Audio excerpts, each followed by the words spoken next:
Hi, everybody, and welcome in to Saints on the Bayou. It's the last week of the year, so we're resting a couple of starters. Harry McCulla in for Saints on the Bayou, taking Mike Detilliers' place. Also, Dr. Patrick Hagen is stepping in for Hokie Gajon, who I think can do a good job. And well, you got his LSU gear on, so he's representing Hokie. And I got the ugly part. He's ready to go. And the only starter that's playing because you want to get some stats to get a new contract next year is Bobby Hebert. How you doing, Bob? Good, doing good. And, well, it looks like the Saints are back in the Bayou instead of on the Bayou. The last 2 weeks against the Eagles and the Bears, I mean, you know, realistically, you look at disappointing season, but still had an opportunity to put themselves in a position to go to the playoffs. Now, you always want to end on a positive note. Even if they would have beat the Bears, the Redskins took care of business, who are going to be dangerous in the NFC. I mean, the way they've won 4 in a row, they're a hot team. But, you know, same old with the Saints, giving up way too many big plays on defense. And when Drew Brees is not playing great, it's almost you can see they don't have a chance to win. Yeah, that's what I was about to say. Actually, I think exact carbon copy of what the Redskins were. Redskins are a great team that just need a quarterback to solidify what they're doing. Saints only have a quarterback, and if they don't have that, this might be a Miami Dolphin type team. And I don't want to sound too panicky, but this team needs a serious overhaul in the offseason. Well, yeah, and you look and the worst thing I think that happened this year, besides the record not going to the playoffs, I don't know how they can replace Mike McKenzie. Right. He's not going to be ready to play next year. He'll maybe end of October, November, but to start the season, you know, not only we had really, you know, a terrible secondary and, you know, one, you know, legit starting cornerback. Now we don't have anything. So, I mean, and the free agency is going to be utmost important. How, if you look before the 2006 season, we hit on all cylinders. This year, none of the stars were aligned. I mean, cornerback, linebacker, they're out there. You got to pay them, and the Saints have the 5th most amount of money as far as the salary cap. So they got the money. The Marcus Trufant with the Seahawks, who has a Bell Chase connection. And then you got Asante Samuel with the Patriots, Lance Briggs at linebacker. So they have guys out there, but you're going to have to pay them to get them, and that's what we're looking for. Right. Doc, this is, by the way, a fan show, so we're bringing a fan in to get a fan perspective. And, Doc, you've seen this team. I mean, what do you think? And, first of all, if you can comment a little bit on Mike McKenzie. That ACL is probably a year, maybe a year and a half injury. So getting injured so late in the season is probably why he'll miss next year. Huh? Even with Mike McKenzie, they were having quarterbacks like Kyle Bola Kyle Orton, look like all pros. Also, the last 8 games, I remember hearing Mike and Hokie and Bobby talk about the schedule's so weak we should be able to run the table. So to go 7-9 against this weakest schedule really makes that 7-9 is not a true 7-9. If they play a good schedule, they could be 3 or 4 and 11 or 12. Yeah, you didn't have to face the hot Cowboys. You didn't have to face the Packers the way they were playing. But it just shows you the parity in the NFL. I mean, you take that the first Carolina game, the Tampa Bay game at home, then all of a sudden, you know, they're 9-7. I mean, it just shows you, you know, you got the upper echelon teams that 3 or 4 in the mix, and the teams in the middle, then there's like 3 or 4 at the bottom. I mean, talk about entertaining game Saturday night, the Patriots-Giants. Oh, it was awesome. That's great. Watch, I mean, both teams came to play, didn't have anything. I mean, obviously the Patriots trying to go undefeated, but they couldn't better their playoff position. The Giants could, but the Giants came to play. That was a very rewarding game where I could see why pro football, or just football in general, is so special, and it's just made for TV. Well, I think it was good. This team didn't limp into the playoffs, and if you're going to bring a positive on it, they get a couple of draft spots. The Eagles jumped ahead of them. Right. They'll draft behind them. A couple of the teams were behind them, so we'll get a better draft pick out of it. All right, we'll be back on Saints on the Bayou or in the Bayou. We're taping live at Copeland's. Stay with us. We'll see highlights when we come back. Hey, welcome back to Copeland's, and it is Saints in the Bayou, on the Bayou is our final show.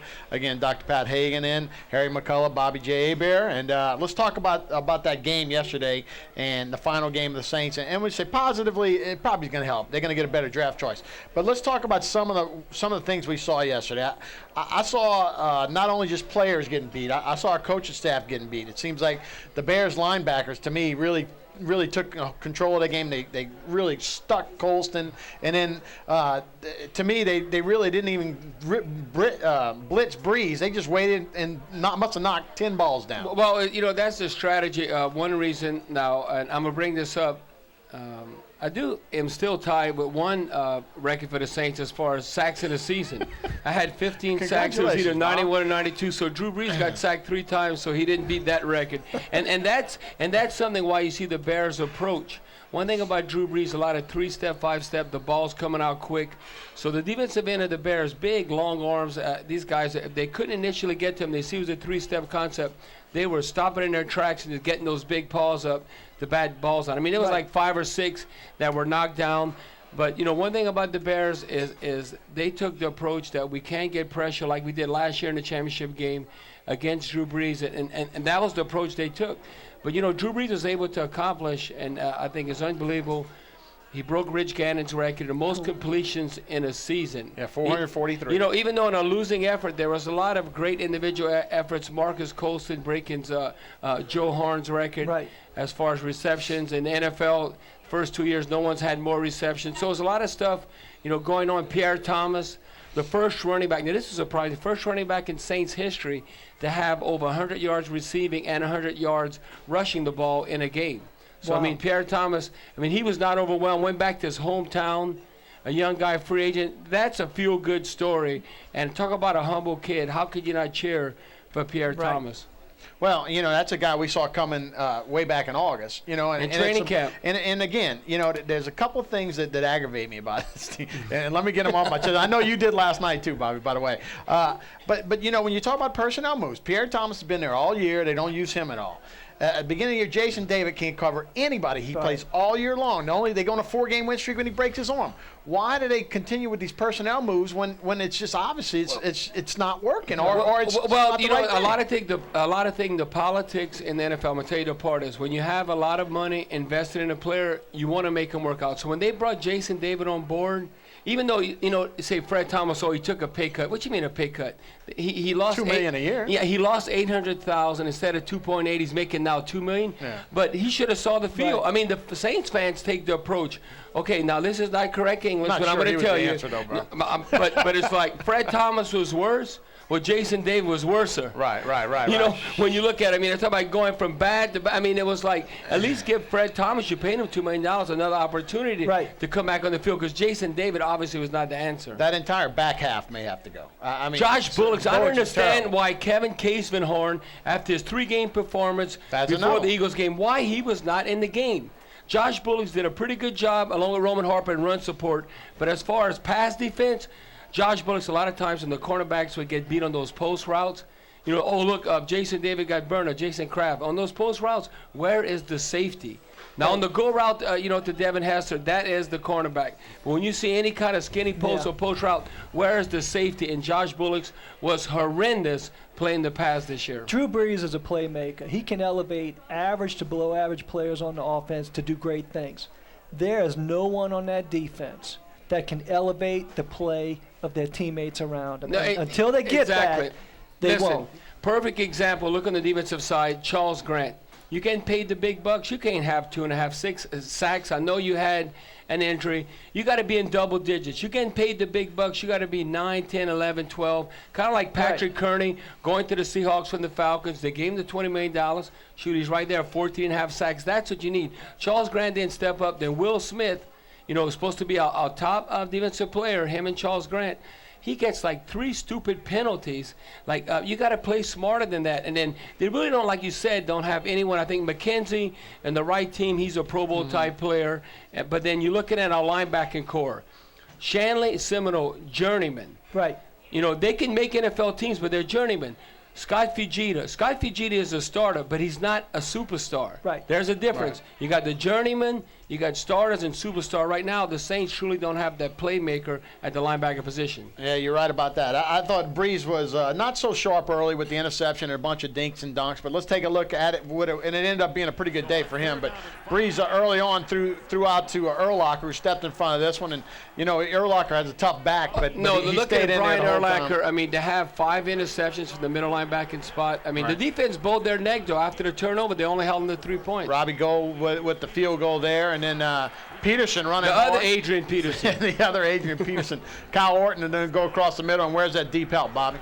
No, that's what I'm saying right there. Josh Bullock. You might want to blame the cornerback, but that's the safety. Josh Bullock's not being in position. Yeah, Kraft, I thought, had good position. He slipped. But here's Pierre Thomas, and boy, he did this all day. Pierre he gassed Thomas, him for 10, 12 yards every time he touched breaks breaking tackle. Yeah, breaks tackles and heads north and south. Look at this on the screenplay. Great balance, too, on a wet field, Soldier Field. He did a great job, and always See, he moving gets forward. hit and got the initial, couple of yards. And then Colston, who took a couple of ferocious hits yesterday, but Now, kept that was going. a bad sign when he was not available in the second half. I said, I don't know about that. The guy didn't play last week because of a chest contusion. He took some blow-up hits in the second half. And that was just a great play by Adrian Peters right there, sucking in the defense and throwing the halfback pass. Yeah, I thought Jason Kraft is serviceable. Well, he's But enough. here's Colston He's in again. the slot. He's like a nickel guy, like the Bears use Ricky Manning Jr., not on the outside. You got to put him in the nickel slot position. And then Devin Hester started taking off, and there's your boy Bullocks again, letting him go by for the touchdown. And well, we've seen that many times this year. We may have won offense, defense, but we didn't win special teams. Oh, there's and the Bears kicked out butt last year on special teams in the championship game. Here's Devin Hester.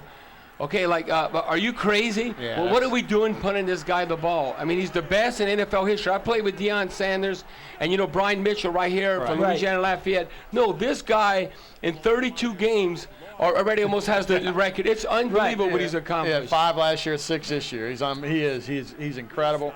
And there's Pierre Thomas again, 121 yards receiving, 105 yards rushing, and there he is finding the end zone. So Pierre Thomas had a great game, but Devin has to change the game. And to tell you the truth, Bobby, as a fan, and again, I wasn't real fired up because we'd lost the game, but as a fan, I like watching Devin Hester run the ball. I like kicking the ball. I don't want an intentional pass. This is not Barry Bonds. Don't just walk him. Kick it to him and let's try and tackle him. Well, did you hear the fans in Chicago every time you kick it out of bounds? I mean, they probably get that week in and week out. They're booing because you're not kicking to them. It was like, well, I'm like almost though, because I want the Saints. I know it can happen. Like, let them boo. Do not be so prideful. Like the Broncos game. The Broncos like, oh, we're going to stop them. Let them. And they got burnt. I mean, Devin Hester is that good.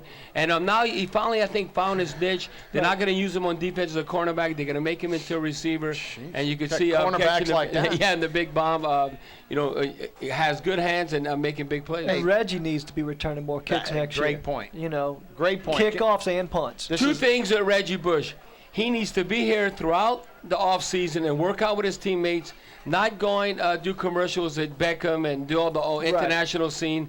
Actually accomplish and win a championship, then do all that stuff. Coleman's got the cart before the horse, but I know it's hard to pass. In now. Yeah, it's hard to pass up when you got that easy money, but he Number needs to 2 stay behind LeBron James on the Forbes list for making money last year. He needs to stay in town, work out with his teammates, and whatever best for the team. Run back punts, run back kickoffs, whatever you could do to help the team. That's what Reggie needs to do. That's like Michelle Wee, the golfer. All the publicity, she's never won a tournament. Yeah, but you're right. But for Reggie and Michelle, if they wait too long, they'll never cash in. Yes. Anna Konikova would have never cashed in if she'd have waited till she won a tournament. I mean, the ideal scenario is like to do these great commercials and win championships like Peyton Manning. Right. But some of them say like, well, you hot now, you got to get it while you're hot. You better. Now you're going to catch a lot of flack from the public when you're in all this, the public limelight, the commercial, everything, and you don't accomplish anything. But I guess as an individual, you got to get it while you can. You're right. Sean Payton should have made commercials last year because this year, maybe not so much. All right, this is what he had to say after the game. Obviously, it's a disappointing loss for us. The things that keep you from winning games came up today, and it's the thing that's hurt us in our losses this season. The turnovers, we've been pretty good on penalties, but today we weren't. We allowed the big plays over our head, big plays in the kicking game. We lost that battle. And, credit Chicago. They beat us today. They were the better team. So, we head into this offseason. We got a lot of work to do, a lot of work. And we'll meet with the players tomorrow at 9. And we'll go from there. Yeah, I think, again, I do think he's got to take some of the blame as well, and he's got to do a better job. And I think he lost confidence in that O-line. When you look at what they did against Philadelphia at the end, they couldn't run the ball in. And yesterday, the 4th downs, they kept throwing the ball out the sideline. Well, because they're not, run the ball. You got a good running back They're not confident. Not overall, the offensive line is going to win in the trenches. And the one disappointing thing is that you're looking at the Saints on 3rd down on offense. they were like 1, 2, or 3 in the league throughout the season as far as third down conversions. And back-to-back games, when you're trying to sustain drives against the Eagles and against the Bears, against the Eagles' third down efficiency, they were 3 of 14. And then against the Bears, they were 3 of 14. And they were around 50% throughout the season. Mm-hmm. So you could see trying to keep pace and have a track meet type game where we score, you score. No, when they're not converting on third down, I knew the Saints were in trouble. They were scouted, and they kept throwing the ball out to the sidelines or those little slants, and they were definitely scouted. After the game, the quarterback and a new pretty good running back talked about the Bears game. Yeah, you know, it was a tough game today. You know, the Bears came out there and played a great game. You know, it was just a great feeling to come, you know, to my hometown, play in front of a lot of friends and family, you know, the loved ones. You know, I just want to go out here and do the best job I can, not only for myself, but, you know, for my teammates also. You know, go out with this last game with a bang, you know, this last season. I just want to go out there and give it my all and show these guys, you know, my support to these guys. They feel about the same. You know, obviously, had we won this game today, we still might have had an opportunity in the playoffs. So I think there would still be a sense of excitement, you know, as we board this plane to head back to New Orleans, just thinking that when we land, we might, you know, hear the surprising news that, you know, we're in the playoffs. But obviously, we know that's not the case, just like we knew our season was over last year after this game. And that's disappointing. It seems like the two games were pretty similar, just in kind of the way that they started, the way that they played out, and, you know, just kind of everything in between. No pride that I lost to them, but, you know, the fact that I guess we're the only two Purdue quarterbacks in the NFL currently. It's probably been a while since two faced each other, but, you know, I'm proud of Kyle. I think he's done a great job since he's been here. A couple of years ago, I know he started 13 games. I think he went 9-4, and, you know, he's now 2-1 as a starter this year. So I think Kyle's done a good job. I think when given the opportunity, you know, he can stand in there and sling the ball around a little bit. But still hate to lose to him. That guy's a winner. He's a winner. Yeah, he's a winner. You talk about the old Purdue connection with Kyle Orton, two Purdue quarterbacks facing, you know, head-to-head. No, Drew Brees, you know, whenever you establishing, you know, franchise, you want a franchise quarterback. Well, they got that piece of the puzzle. They have Drew Brees now. You got to build the stuff around him. You know, it's not like, because you look at other teams, well, we got a good team, but we need a quarterback. Well, that's not the case with the Saints. They got that piece, which is a major piece. Now you got that 2 or 3 year window. Right. So they got to make it happen now. It's not like, oh, we got to let guys develop. No, in the age of free agency, you got to hit every year. And that's what they have to do, be active in free agency and do something in the draft, where you look at this year's draft. I mean, Robert Meacham, I was telling you all this in the break. Well, hopefully you have 2 number 1s next year. Yeah, Robert Meacham was the only. Yeah, exactly. This is redshirt year. He was the only first-round draft pick in the whole NFL to not even step on the field. Yeah. I mean, Brady Quinn stepped on the field yesterday with Cleveland. Well, you just can't have that. Your number 1 draft pick has to be able to contribute from the get-go. They need a franchise defensive player now. Right. Yeah. They need to go after middle linebacker, middle linebacker, free agency, probably a couple of corners free, and then draft a stud safety, and then worry about offense down the road. All right, we'll take a break. We'll be right back from Copeland's right here on Saints on the Bayou.